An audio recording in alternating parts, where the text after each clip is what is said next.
Reports நவுனியர்களுக்கு வணக்கம். இன்று நம்மோடு இணைந்திருக்கும் சிறப்பு விருந்தினர் பாஜகவின் மாநில மருத்துவ பிரிவின் செயலாளர் மற்றும் லைஃப் அண்ட் ஹாஸ்பிட்டலின் சேர்மன் திரு டாக்டர் ராஜ்குமார் அவர்கள். வணக்கம் டாக்டர். வணக்கம் அஞ்சு, நேயர்களுக்கு வணக்கம். ஒரு மனிதர் கோர்ட்டை அப்ரோச் பண்ணி எனக்கு ஜாதி மதம் அப்படின்றது வேண்டாம் அப்படின்னு சொல்லியிருக்காங்க. இதை இந்த மாதிரி ஒரு புரட்சி அப்படின்ற சென்ஸில் எடுக்கலாமான்னு பார்த்தா, இன்னொரு பக்கத்தில் அவருக்கு அப்புறம் வர ஜென்ரேஷனோ இல்லை அவருக்கு ஒரு கல்யாணம் இல்லை ஒரு ரிசர்வேஷன் என்ன தேவை வந்தாலும் இந்த ஜாதி மதம் அப்படின்றதுல அவர் இன்க்ளூட் ஆகலை அப்படின்னா எந்த மாதிரியான பேக் ஃபயர்ஸ் வரும்ன்ற ஒரு சைடு இருக்குல்ல. So how to you see these things? இது ஒரு கம்யூனிட்டி வளர வளர, ஒரு சமுதாயம் வளர வளர ஏன் நம்ம ஒரு குறிப்பிட்ட மதத்தில் உள்ளடங்கி இருக்கணும்னு நினைக்க ஆரம்பிச்சிருப்பாங்க. இது பேர் அக்னாஸ்டிக்ஸ். ஆண்டவன் இருக்கானா இல்லையான்னு கூட எனக்கு தெரியாது. இந்த அக்னாஸ்டிக்ஸ் 2011-20 வரைக்கும் பல ஸ்டடீஸ் பண்ணி பார்க்கும்பொழுது இந்தியாவில் 0.22 0.27 0.22% தான் இருக்காங்க. ஆனால் இதுவே நீங்கள் சவுத் கொரியா, ஜப்பான், யூகே, யூரோப்பெல்லாம் பார்த்தீங்கன்னா 10-30% வரைக்கும் எங்களுக்கு சாதி மதம் ஒன்றுமே வேணாம். அதாவது இது பேர் ப்ராக்டிசிங் அக்னாஸ்டிக்ஸ். ஆமாம், என்னுடைய சான்றிதழில் ஒன்று கொடுத்துருக்கோம், ஆனால் நான் ப்ராக்டிஸ் பண்ணும்போது ஒன்றும் இல்லை. இந்த நாடுகள் எல்லாத்துலேயும் அஞ்சு எல்லாம் யூனிஃபார்ம் சிவில் கோடு தான் இருக்குது. அவங்க கல்யாணம் பண்ணால், குழந்தை பெற்றுக்கிட்டா, இல்லை டிவோர்ஸ் பண்ணால், அல்லது சொத்து எழுதணுன்னா எல்லாருக்கும் எந்த மத ரீதியில் பார்த்தாலும் அதே ஒன்றே ஒன்று தான். இப்போ ஃப்ரான்ஸில், ஜெர்மனியில் இருந்தீங்கன்னா ஒன்றே ஒன்று தான். ஆனால் இந்தியாவில் யூனிஃபார்ம் சிவில் கோடு இல்லை. நம்ம ஹிந்துனா வேறு ரூல், முஸ்லிம்னா வேற ரூல் ஃபார் சிவில் மேட்டர்ஸ். அப்போ marriage, divorce, children and property, இந்த 4 விஷயம் மெயினாக. ஸோ அப்போ ஏதாவது ஒரு வழிக்கு நம்ம ஃபாலோ பண்ணணும். இதை வழியே இல்லைன்னு சொல்கிறது கஷ்டம். நம்பர் 1. நம்பர் 2, இப்படியே ஒரு மதமே வேண்டாம்னு சொல்கிறது நம்ம ப்ராக்டிஸ் பண்ண வேண்டிய விஷயம். இது ஒரு பெரிய நம்ம அடுத்த தலைமுறையில் வோக் ஜென்ரேஷன் வருது. வோக் ஜென்ரேஷன் என்ன மதம், என்ன சாதி, என்ன சமுதாயம், என்ன நாடு, என்ன வாட் இஸ் திஸ் தேசபக்தினா என்ன, we are all one whole world is one. ஒரு வேளை 200, 300, 400 வருடங்களில் entire world may become one. சாதி, மதம், கலர் இது ஒன்றுமே இல்லாமல். பட் இப்போ அந்த ப்ராசஸ் இப்போ தான் தொடங்கியிருக்கு. நாங்கள் சமீபத்தில் டர்க்கிக்கு போகும்போது கூட அங்கே கேட்கும்போது ஆஃபிஷியலாக 1-2% தான் எனக்கு சாதி மதம் வேணான்னு சொல்கிறது. ஆனால் ப்ராக்டிக்கலி 30-40% நாங்கள் கேட்ட ஒரு 20-30 பேரில் 7-8 பேர் எங்களுக்கு சுத்தமாக சாதி மதம் ஒன்றுமே இல்லை, சர்ச்சுக்கு போக மாட்டோம், we don't believe in God at all சொன்னாங்க. டர்க்கி, இஸ்தான்புல் இது வளர்ந்துக்கிட்டு இருக்கு. So we have to accept that. ஒரு வேளை in 300 years வாட் இஸ் சாதினா என்ன, மதம் என்னன்னு கேட்பாங்க. ஏன்னா எல்லாருமே அக்னாஸ்டிக்ஸாக இருப்பாங்க. பட் இப்போ வாழ்ந்து கொண்டிருக்கின்ற இந்த நேரத்தில் சமூகத்துக்கு, சமுதாயத்துக்கு ஒரு கட்டுமானம் இருக்குது, ஒரு அமைப்பு. You are in this group, you are in this group அப்படின்னு நம்ம பார்க்கும்பொழுது we have to follow some rules. Ambedkar ஐயாவும் அதுதான் சொன்னார். இது மாதிரி இந்த ஒதுக்கீடு பற்றி எழுதும்பொழுது அம்பேத்கர் எழுதினார், 5 years 10 years ரிவ்யூ பண்ணுங்கள், ரிவ்யூ பண்ணி இந்த ஒதுக்கீடு பண்ணுறதை கம்மி பண்ணிட்டே வந்தால் ஒரு காலத்தில் ஒதுக்கீடே இல்லாத ஒரு நேரமாக இருக்குன்னு அவர் எழுதினார். 10 வருஷம் அவர் இதை எழுதிட்ட அப்புறம் இதை ரிவ்யூ பண்ணிவிட்டு ஒதுக்கீடு இன்க்ரீஸ் பண்ணிட்டாங்க. அவர் கம்மி பண்ண சொன்னார். அதை இன்க்ரீஸ் பண்ணி ஓட்டு வங்கிக்கு ஒரு கருவியாக பயன்படுத்துறதுனால தான் இன்றைக்கி இந்தியாவில் அவ்வளவு இந்த சமுதாயம், கம்யூனிட்டி, சாதி இல்லாமல் எங்கே ஒரு சீட்டு வாங்க முடியும், ஒரு மெடிக்கல் எல்லாத்துக்கும் முக்கியம் இல்லைங்களா இப்போ ஒதுக்கீடு. So unfortunately it's part of the world. Structural system அப்படின்ற விஷயத்துலேருந்து ஒரு தனிப்பட்ட மனிதன் வெளியில் வரணும் அப்படின்ட்டா, இப்போ எக்ஸாம்பிள் ஒரு 2 கம்யூனிட்டியில் இருக்கவங்க மேரேஜ் பண்ணாங்க அப்படின்னா அந்த child will come under the father's community அப்படின்றத பார்க்கணும். ஸோ அப்படி இருக்கும்போது இவங்களுக்கு ஒரு குழந்தை பிறக்குது அப்படின்னா அவங்க நாளைக்கு ப்ராப்பர்ட்டி இல்லை சில்ட்ரன் இல்லை அவங்களுக்கு ஒரு மேரேஜ், ஒரு டிவோர்ஸ், எந்த விஷயம் வரும்போது அது ஒரு கொஸ்டின் மார்க்காக இல்லை இருக்கும். ரிசர்வேஷனில் ஏதோ ஒரு விஷயம் நான் எங்கே போய் கேட்க முடியும் அப்படின்றதுல நிச்சயமாக பல பிரச்சனைகள் உண்டாகும். அதாவது யூ ஹேவ் டு, நான் என்ன சொல்கிறேன், மன ரீதியாக சாதி இல்லை, மன ரீதியாக சமுதாயம் இல்லை, சாதி இல்லை, மன ரீதியாக எனக்கு மதம் இல்லை, நம்ம வாடுற ஒரு கட்டத்தில் இப்போ கொஞ்சம் இட்ஸ் பாசிபிள். அட்லீஸ்ட் லைக் பேருக்கு பின்னாடி இருந்த ஜாதி எடுத்த ஜாதி ஒழிஞ்சிரும்ன்ற கான்செப்டில் இருக்காங்க. கரெக்ட். பேரில் மட்டும் எடுத்த எல்லாம் வி.ஓ. சிதம்பரம் பிள்ளை இருந்தார். தேவையில்லாமல் அந்த பிள்ளையை தூக்கிட்டு அவர் கடைசி கடிதம் வரைக்கும் சிதம்பரம் பிள்ளைன்னு தான் எழுதினார். பிள்ளைன்னு எடுத்துகிட்டு அவர் வெறும் சிதம்பரனார்னு கூப்பிட்டு அந்த பிள்ளைங்கிற அந்த சாதி இல்லாமல் அதை எழுத முடியுமான்னு பார்த்தாங்க. ஒரு சிலர், எல்லாருக்கும் தெரியும் யார் பண்ணது. பட் அது அது சிதம்பரம் பிள்ளை தான் அவர். அங்கே என்றைக்கும் யார் என்ன சொன்னாலும். அதே போல் நாம் வந்து நீங்கள் கரெக்டாக சொன்னீங்க, பேருக்கு பின்னால் இருக்கிற சாதி எடுத்த சாதி போயிடாது. You can practise being without religion and caste. ஆனால் இந்த காலகட்டத்தில் எஜுகேஷன், ஜாப்ஸ் எல்லாத்துக்குமே எல்லாருக்கும் ஒரு ஒரு ஒரு கை நாட்டு மாதிரி இது வந்து ஒரு ஒரு ஐடென்டிட்டி. இன்னொரு விஷயம், ஹிந்தி திணிப்பு அப்படின்றத வந்து திரும்ப திரும்ப வந்து பிஜேபி மேலே வைக்கிற ஒரு குற்றச்சாட்டாக தான் திமுக எடுத்துட்டு இருக்காங்க. இப்போ முக்கியமாக பார்க்குறோம், திருச்சி ரயில்வே ஸ்டேஷனில் ஒரு ஆஃபீஸுக்கு வந்து கர்த்தவ்ய திவார் அப்படின்ற பேர் வச்சுருக்காங்க. வாயிலே நுழையில, எதுக்கு அந்த பேர் வைக்கணும், அதுக்கான தமிழ் வேர்டை கொடுத்துருக்கலாம்னா தமிழ் ஆக்கம் பண்ணி போட்டிருக்காங்க அப்படின்றத எடப்பாடி பழனிசாமி அவர்கள், டிடிவி தினகரன் அவங்க கூட இதை வந்து அப்போஸ் பண்ணி பேசியிருக்காங்க அப்படின்னு பார்க்குறோம். ஸோ இதை வந்து நார்மலி திஸ் ஹேப்பன் எடுத்துக்கலாமா, இல்லை இதுலேயும் ஹிந்தி இப்போசிஷன் அப்படின்றத பாஜக பண்ணுதா? ஏதோ நீங்கள் நான் இந்த ஃபுல் ஹிந்தி விஷயம் படிச்சிருக்கேன் 1952 ஒரு காமன் லாங்குவேஜ் வேணும். இப்போ Bihari language, Bhojpuri language, west Bengal, Calcutta Bengali, இது எல்லாத்துலேயுமே கர்த்தவ்யா தீவார்னா கடமைக்காக, கடமை சுவர், ஒரு சுவர் வந்து கடமையை வந்து காட்டுது. இந்த பர்டிகுலர் கேஸில் துவார்னு வச்சாங்க. அதாவது துவார்னா துவாரம், கேட்டு, கேட் டியூட்டி கேட், கடமை துவாரம், கடமை என்ட்ரி கேட். ஒரே ஒரு காமன் இது வச்சா ஒருவேளை 7-8 இடத்துல சென்ட்ரல் ரயில்வே வந்து 7-8 மாநிலங்களில் 7-8 ரயில்வே ஸ்டேஷனில் வைக்கிறாங்க. நாங்கள் வந்து இது மாதிரி 7-8 இடங்களில் பெரிய கேட் வந்து நுழைவாயில் வந்து நாங்கள் ஏற்படுத்திட்டோம். இந்த எல்லா இடத்துகளுக்கும் நாங்கள் வந்து கர்த்தவ்யா துவாரம் நுழைவாயில்னு வச்சுருக்கோங்கிறது ஹிந்தியில் கர்த்தவ்ய துவாரம் பண்ண, அதை வச்சுட்டு போய் பிடிச்சிக்கிட்டு நீ ஏன் கர்த்தவ்யா. அப்போ இங்கே வந்து அது கடமை நுழைவாயில், இன்னொரு இடத்துல வந்து கர்த்தவ்யா துவார், அது மாதிரி மாற்றிக்கிட்டே இருக்கணும். அதை வேற கர்த்தவ்ய நீ எந்த ஒரு நீ வந்து ஒங்கோலில் இருந்தாலும், குண்டூரில் இருந்தாலும், மதுரையில் இருந்தாலும், திருச்சியில் இருந்தாலும், இந்த என்ட்ரி வந்து கர்த்தவ்யா துவார்னு சொன்னால் ஈஸியாகிடும். ஸோ ஒரு காமனாலிட்டிக்கு பார்க்குறாங்க. அகைன் அண்ட் அகைன் அவங்க வந்து இன்னொரு மொழி ஒழியணும், எப்படியாவது நம்ம திணிச்சிடணும், அவங்களுக்கு ஒரு சதி திட்டம் போடுற மாதிரி நம்ம ஆட்கள் வந்து ஒரு ஒரு சித்தரிக்கிறாங்க. தெரியும், எடப்பாடி ஐயா கூட சொல்லியிருக்காது அது பண்ணாமல் இருந்திருக்கலாமேன்னு. அவர் அதையும் மென்ஷன் பண்ணார், மோடி அவர்கள் எல்லா இடத்துக்கு போகும்போது தமிழ் எந்த அளவுக்கு வந்து என்கரேஜ் பண்ணுறாரு அப்படின்றது, பட் அட் சேம் டைம் இதை வந்து மூவ் பண்ணி எடுத்துடணும் அப்படின்றதையும் பல லீடர்ஸ் தலைவர்கள் அந்த மாதிரி சொல்லும் பொழுது அவங்களோட நம்ம போகணும். பட் சொன்னார், மலேசியாவில் கூட போகும்போது எப்படி ஒரு திருவள்ளுவர் இருக்கை, திருவள்ளுவர் சிலை, திருவள்ளுவர் அகம் அங்கே வந்து உருவாக்கலான்னு அவர் ரொம்ப ஒரு ரைட் லெஃப்ட் சென்டர் அவர் வந்து ட்ரை பண்ணுறாரு தமிழை வளர்க்குறதுக்கு. ஸோ நீங்கள் பார்த்தீங்கன்னா நம்ம தமிழ்நாடு கவர்னர் ஆர்.என். ரவி கம்ப்ளீட்டாக 5 நிமிடம் 7 நிமிடம் சொற்பொழிவு கொடுக்குறாரு பக்கா தமிழில். அவரும் அந்த ஒரு 2 சொற்பொழிவு கூட சொல்லியிருக்காரு. இந்த மாதிரி நம்ம மாண்புமிகு பிரதமர் கூட ரொம்ப தமிழ் பிடிக்கும், நானும் பேசுகிறேன். ஒரு மனிதன் தமிழ் பிடிக்கும்னு சொல்லலாம், நீ சும்மா சொல்கிறேன்னு சொல்கிறாங்க. அவர் தமிழை கோட் பண்ண, நான் ஒரு நூலே எழுதின 10 இடத்துல அவர் திருக்குறளை வந்து கம்ப்ளீட்டாக அவர் மொழிந்தார். யார்? மோடிஜி. அஃப்கோர்ஸ் அது இந்த நார்த் இந்தியன் இருக்கு, இதனால் இவன் முடிப்பான் என்றால் ப்ரொனன்சியேஷன் நம்மலாம் இந்தியில் பேசினா அப்படி ரகு தாத்தாவாக இருக்கும். அது மாதிரி அதன் கான் விடல் ஆனால் சொல்லிட்டார் ஃபுல்லாக. அவரு ஒரு பக்கம் ஒரு புக்கே எழுதியிருக்கேன் அவருடைய 10 திருக்குறள் பற்றி.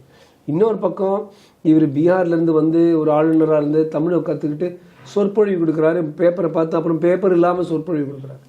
இதெல்லாம் எவ்வளவு சொல்லிட்டு போனாலும் நீங்கள் வந்து இவங்க சும்மா சதி திட்டம்னு சொன்னால் எப்போ தான் இவங்க ஒத்துப்பாங்க?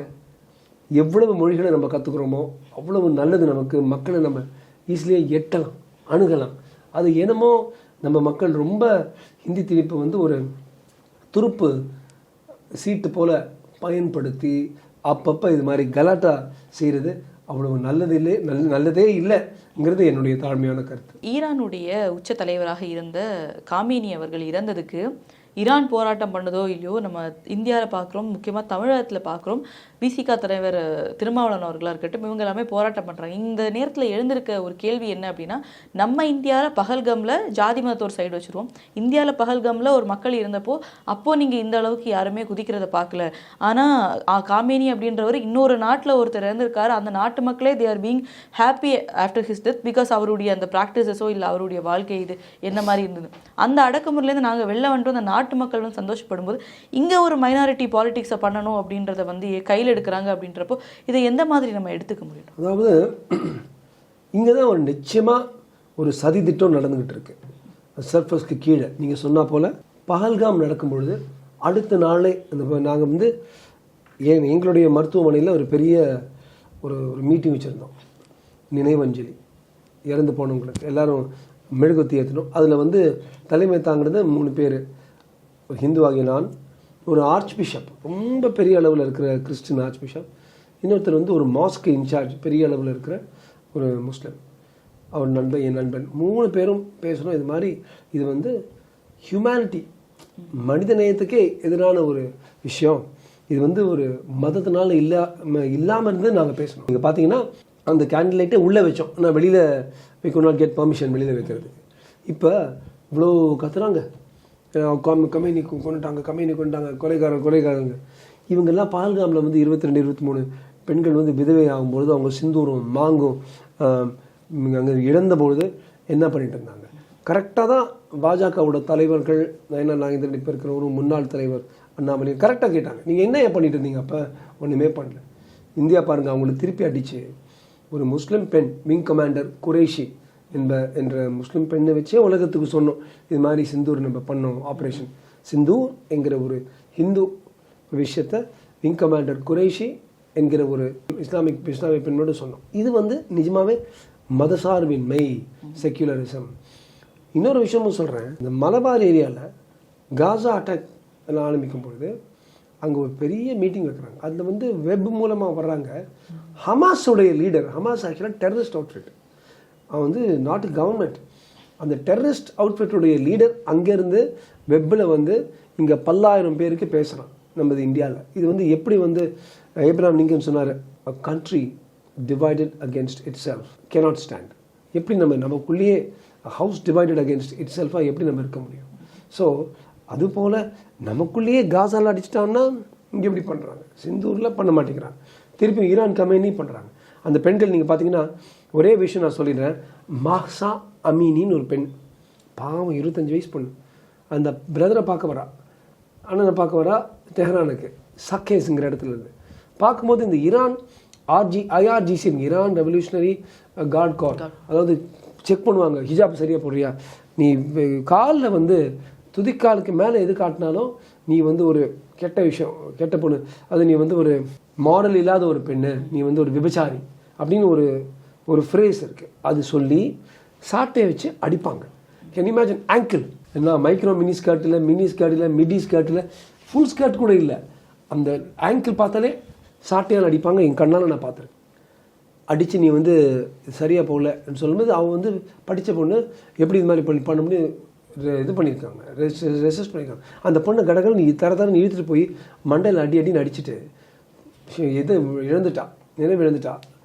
ஹாஸ்பிட்டலில் அட்மிட் பண்ணி 3 நாளில் இறந்து போயிட்டான். மாஹ்சா அமீனி, பெரிய ஈரான் ஃபுல்லாக அது மாதிரி தான், நீங்கள் எப்படி எங்களை இப்படி பண்ண முடியும்னு பெண்கள்லாம் அவ்வளோ கஷ்டப்பட்டு இருந்தாங்க. இப்போ அவன் அதாவது அக்கார்டிங் டு அலி கொமேனி, அது அயத்துல்லா கொமேனி, இவர் அலி கமேனி, 2 பேரும் என்னை பொறுத்த வரைக்கும் கமீன் டேஷ் தான். 1 பெண்கள் படிக்கக்கூடாது, 2 படிக்கலாம், ஆனால் வெறும் நீ வந்து மதத்தை பற்றி தான் படிக்கணும், எக்கானமி காமர்ஸ் 1 சயின்ஸ் படிக்கக்கூடாது. 3வது குழந்தைங்கள் பெற்றுக்கிட்டே இருக்கணும், நீங்கள் வந்து ஒரு மெஷின், குழந்தைய வந்து பெற்று போடுற ஒரு மெஷின். 4வது ஹஸ்பண்ட் மட்டும் தான் உங்களோட முடியை பார்க்க முடியும், கண்ணை தவிர வேறு எதுவுமே யாரும் ஒன்றும் பார்க்க முடியாது. 5வது காலை காட்டினா நீ வந்து ஒரு காலு காட்டினா கூட ஒரு விபச்சாரி, ஆங்கிள் கம்ப்ளீட்டாக அது ஃப்ளோவாக இருக்குது. 6 ஒரு சில டைமுக்கு மேலே வெளியில் வரக்கூடாது, உள்ளே தான் இருக்கணும்.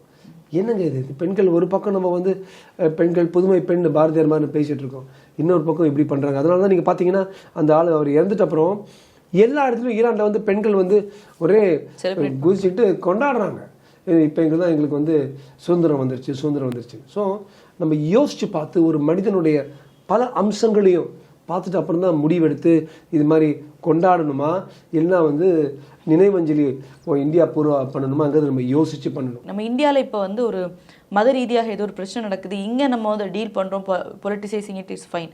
எங்கேயோ ஒருத்தர் இருந்ததுக்கு அதனுடைய வாக்கு எனக்கு இங்கே இருக்குன்னு நினச்சி ஒரு மைனாரிட்டி பாலிடிக்ஸ் பண்ணுறாங்க. அதுவும் he's a person who supported lot of terrorist groups அவங்களுக்கு ஃபண்ட் பண்ணியிருக்காங்க. அதையும் தான் இஸ்ரேல் வந்து கண்டித்தது, ஹமாஸ் இந்த மாதிரியான அமைப்புகள், சிரியானுடைய அமைப்புகள். ஸோ இதுக்கெல்லாம் ஃபண்ட் பண்ண ஒருத்தருக்கு இப்போ தீவிரவாதத்தை வந்து நாங்கள் ஊக்குவிக்கிறோம் அப்படின்ற ஸ்டாண்டில் திருமாவளவன் போன்றவர்கள் எடுக்கிறாங்க. திருமாவளவன் போன்ற ஆட்கள் வந்து நாங்கள் தீவிரவாதம் எது பின்னால் வேணால் போவோம், எங்களுக்கு வாக்கு மட்டும் வேணும், அதுவும் சிறுபான்மையரோட வாக்கு, குறிப்பிட்ட இஸ்லாமியர் வாக்கு, 2வது வந்து அவருடைய சமுதாய வாக்கு, இது வச்சுக்கிட்டே ஓட்டிகிட்டு இருக்காங்க. அது ஏன் அவங்களால அது மாதிரி பண்ண முடியுது என்றால் பெரும்பான்மையர்களுக்கு நம்ம வந்து ஒரு குரூப்பு பெரும்பான்மையர் நம்ம பாதிக்கப்படுறோம் அப்படின்னு நினைக்க மாட்டேங்கிறாங்க. பெரும்பான்மையர் வந்து பிளந்து சிதைந்து போய் இருக்கிறதுனால நீங்கள் பார்த்தீங்கன்னா தமிழ்நாட்டில் எப்போவுமே சிறுபான்மையர் தான் எப்போவுமே பவர்ஃபுல்லாக தே வில் லெட் எவ்ரிதிங். அந்த சிறுபான்மையர் ஓட்டுக்கு லைன் போடுறாரு. ஆக்சுவலாக பார்த்தீங்கன்னா பாவம் சிறுபான்மையர் பெருசாக பண்ணுறதில்ல, இவங்க ஆரம்பித்து விட்ருவாங்க. யார்? அரசியல்வாதிகள். எனக்கு தெரிஞ்சு பல இஸ்லாமிய நண்பர்கள் டெய்லி நான் பேசுகிறேன். ஒரு நண்பர் கூட நாங்கள் வந்து ஒரு நினைவஞ்சலி வைக்க போகிறோம் அலி கமேனிக்குன்னு சொல்லலை. ஆனால் விசிகா, திமுக, காங்கிரஸ் போன்ற இயக்கங்களில் தான் இது மாதிரி வச்சுக்கிட்டு இருக்காங்க, நாட் த முஸ்லிம்ஸ் தெம்செல்வ்ஸ். அது மட்டும் இல்லை, ஒரு ஆனால் ஃபைனல் திங், நிறைய பாயிண்ட்ஸ் ஆஃப் கருத்து வேறுபாடு இருக்குது. ஏன்னா இது வந்து ரைட் விங், ரொம்ப வலது சார்பிய ஷியா மூமெண்ட் அலி கமேனி. நமக்கு இருக்கிற தமிழ்நாட்டில் இருக்கிறது அவ்வளவு வலது சார்பியம் இல்லாமல் ஓரளவுக்கு மத சார்பியம் கம்மியாக இருக்கிற சுன்னி மூவ்மெண்ட். ஸோ பல வித்தியாசங்கள் இவங்க 2 பேருக்குள்ளேயே இருக்குது. இன்னும் இவங்க தான் எல்லாத்துக்கும் நாங்கள் தான் உங்களுக்காக இருக்கோம். எப்படி திருப்பரங்குன்றத்தை பண்ணாங்க பார்த்தீங்களா? நாங்கள் தான் வரோம். ஒரு முஸ்லீம் வந்து ப்ரொடெஸ்ட் பண்ணாங்களா? வரல, பரவாயில்ல, இந்துஸ் அங்கே இருக்கிறோம், நாங்கள் இருக்கிறோன்னு அவங்க வந்து ஓரளவுக்கு சாந்தத்தோடு போயிருந்தாங்க. இவங்களே ஏற்றி விட்டு வாக்குகளுக்காக நாங்கள் தான் உங்களுடைய காப்பாளர்கள்னு சொல்லி வாக்குக்காக செஞ்சது தான் திருப்பரங்குன்றமோட அந்த வெடிக்ட்டும் ஒரு 2 days முன்னாடி வந்தது கேஸ் கோர்ட்டில். அலைம் ஜிஆர் சுவாமிநாதன் அவர்கள் வந்து 140 நாள் போட்டிங்க, அந்த தடையை நாங்கள் எடுத்தோம். ரகுபதி அவர்கள் சட்டத்துறை அமைச்சரே வந்து கொஷின் கேட்டிருக்காங்க, நீங்கள் ஒரு சட்டத்துறை அமைச்சர், சட்டத்துக்கு அகேன்ஸ்டாக நீங்கள் நிற்கிறீங்க அப்படின்ற ஒரு விஷயமெல்லாம் அவர் கேள்வியாக எழுப்பியிருக்காரு. அண்ட் இதற்கு வந்து நீங்கள் எந்த ஒரு இதுவும் இல்லாத மன்னிப்பை வந்து கோரணும். அடுத்த கண்டிப்பாக 5 பேரை வந்து நீங்கள் அலோவ் பண்ணோம், அடுத்த கார்த்திகை தீபத்துக்குள்ளேயாவது இதை வந்து செட்டில் பண்ணுவீங்களா அப்படின்ற கேள்வி வந்து எழுப்பியிருக்காங்க.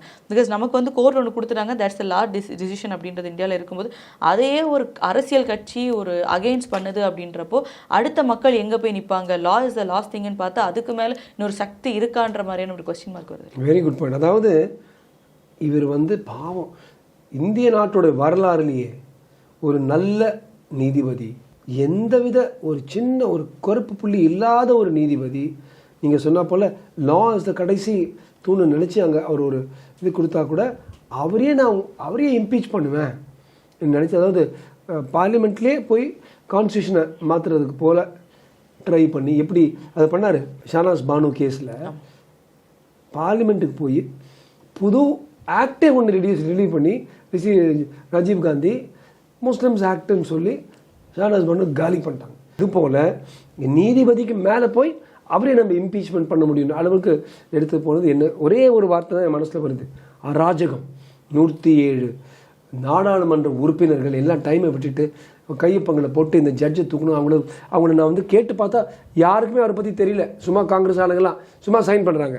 ஜிஆர் சுவாமிநாதன் அவர் இம்பீச் பண்ண என்ன பண்ணார் அவர்? ஸோ இந்த முறை ஆட்சியாளர் ஒரு நல்ல விஷயம் அஞ்சு மக்களுக்கு தெரியணும். சம்பந்தப்பட்ட கலெக்டர் ஆட்சியர் வந்து எழுதியிருக்காரு, நிபந்தனையற்ற மன்னிப்பை நான் கோருகிறேன். நான் வந்து இந்த 144 தடை பயன்படுத்தி அதை வந்து எல்லாரையும் நான் வந்து தடங்கள் கொடுத்தேன், நான் நினச்சேன் தப்பாக நினச்சிட்டேன் சொல்லி ஒரு கிளியராக கையை தூக்கிட்டு ஹேண்ட்ஸ் அப்னு சொல்லி நிபந்தனையற்ற ஒரு சரணடைஞ்சிருக்கார். அதனால தான் நீதிபதியும் சொல்லியிருக்கார், திருப்பி நீங்கள் வரக்கூட தேவையில்லை. பாக்கி ஒருத்தர் இருக்கார் ஆணையாளர், அவர் மட்டும் யார் போலீஸ் கமிஷனர், அவர் ஐ திங்க் மிஸ்டர் லோகநாதன் இருக்கு, அவர் வந்து திருப்பி வந்து அவரும் சொல்லணும். முக்கால்வாசி அவரும் ஒரு கலெக்டரே ஐஏஎஸ் ஆஃபீஸரே கண்டிஷனில் சாரி சொன்னாலும் இவரும் அப்படி தான் சொல்லுவார். இதை தவிர ரொம்ப அழகாக ஜஸ்டிஸ் கேட்டிருக்காரு, 5 பேர் நீங்கள் விடுவீங்களா மேலே போய் அவங்களுக்கு பிடித்த இடத்துல, அதாவது தீபத்தூணில். நம்ம திரும்ப மென்ஷன் பண்ண நாங்கள் பண்ணணும் அப்படின்னு சொல்லும்போது எங்கே ஹிந்துக்களுக்கான இடமோ அங்கே பண்ணுறதை பற்றி தான் நான் கேட்குறேன் அப்படின்றதையும் ஒரு போட்டு அவங்களுக்கு நான் என்ன சொல்கிறேன், protect the rights of the minorities but also protect the right of majorities. அப்போ தான் ஒரு ஃப்ரேஸ் இருக்குது, ஒரு சொற்றொடர், அண்ட் ஜஸ்டிஸ் ஃபார் ஆல். எல்லாருக்கும் நீதிபதி ஒழுங்காக தான் பண்ணணும். இது வந்து ஒரு அவங்களுக்கு ஒரு தூண் எங்கேயாவது இருந்துச்சு, அவங்க இது மாதிரி அவங்க போட்டிருந்தாங்கன்னா அவங்களுக்கு அந்த மனுவுக்கு தப்பு பண்ணியிருப்பாங்க. இவர் என்ன சொல்கிறார், எங்களுக்கு உரிய இடத்துல தொன்முறையால் நிரூபிக்கப்பட்ட இடத்துல ஹிந்துஸ் வந்து போய் 5 பேர் போய் ஏற்றிட்டு வரட்டும், அதில் என்ன தப்புன்னு அவர் கேட்டிருக்காரு. அதாவது அது உடனே நம்ம ஆளுங்க வந்து சில பேர் சொல்லுவாங்க, அவர் ஹிந்துஸ்க்காக தான் சொல்கிறாங்க. இல்லை, அந்த இடத்துல கிறிஸ்டின்ஸும் ஒரு தர்காலையோ ஒரு மஸ்ஜிது நாங்கள் போய் விளக்கு ஏற்றுன்னு சொல்லியிருந்தால் அதான் சொல்லியிருப்பாங்க. ஸோ நாம் வந்து ஜஸ்டிஸ் ஜிஆர் சுவாமிநாதன் பரவர் ஒரு ஒவ்வொரு வாட்டி இது மாதிரி இவங்க தடங்கள் கொடுக்கும்போது அவருடைய கேலிபர், அவருடைய தன்மைகள் இன்னும் அதிகமாக அவர் காட்டிகிட்டு இருக்கார். How is being absolutely fair and neutral to everybody. இது இப்படி தான் நான் என்னை பொறுத்த வரைக்கும் இப்படி தான் நீதிபதிகள் இயங்கணும் காட்டுறதுக்கு ஒரு எடுத்துக்காட்டாக ஒரு உதாரணமாக ஜஸ்டிஸ் ஜி.ஆர். சுவாமிநாதன் வந்து திகழ்ந்துட்டு வரார். எங்களோட இணைந்து பல்வேறு கருத்துக்களை பயந்தமைக்கு ரொம்ப நன்றி டாக்டர். நன்றி அஞ்சு. நேர்கள் அத்தனை பேருக்கும் நன்றி, வணக்கம்.